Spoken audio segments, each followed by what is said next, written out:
அடுத்து கன்னிராசி. கன்னிராசியை பொறுத்த வரைக்கும் இந்த மாதத்தில் நல்ல பொருள் வரவு கண்டிப்பாக உங்களுக்கு ஏற்படும். ஏன்னா சுக்கிரன் உங்களுடைய பணபரஸ்தானத்தை பார்க்குறாரு.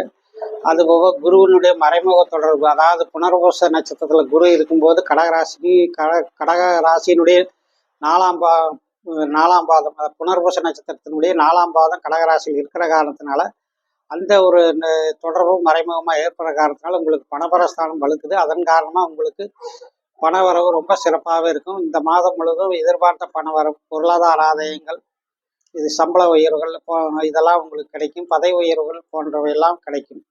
ஆனால் அதே சமயத்தில் சனி செவ்வாயினுடைய குரூரமான பார்வை இந்த ராசிக்கு கிடைக்குது. இதனால் உங்களுக்கு கூட இருந்தவங்களே, அதாவது ஏற்கனவே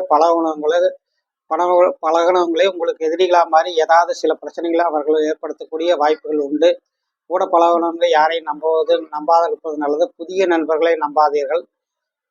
சிலருக்கு கடன் நோய், சத்துரு, ருணரோகம் அப்படிங்கிற பலன்கள் ஏற்படும். அதாவது கடன் ஏதாவது இருந்தால் அதனால் உங்களுக்கு பிரச்சனைகள் ஏற்படும். நோய்கள், சில தொல்லைகள் உண்டு.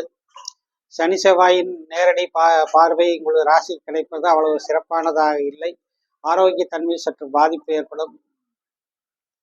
வாகன கடன்கள் வாங்கலாம். வீடு, வாகனங்கள் விற்பது வாங்குவது போன்றவைகள் தாராளமாக செய்யலாம். உங்களுக்கு 2ஆம் இடத்தில் பணவரவு சிறப்பாக இருக்கும். பணவரவுக்கு உகந்த மாதமாகும். குடும்பத்தில் சில சுப நிகழ்ச்சிகள் நடக்கக்கூடிய மாதமாகும். அதுபோக உங்கள் குடும்ப உறுப்பினர்கள் இடையே இருக்கக்கூடிய மனஸ்தாபங்கள், கருத்து வேறுபாடுகள் நீங்கக்கூடிய மாதமாகவும் இது இருக்கும். மற்றபடி வெளிவட்டார பழக்கங்கள் சுமார் தான். இது யாரையும் நம்ப வேண்டாம். பணத்துக்காகவோ வேறு ஏதாவது காரணத்துக்கு குறுக்கு வழிகளை நாட வேண்டாம்.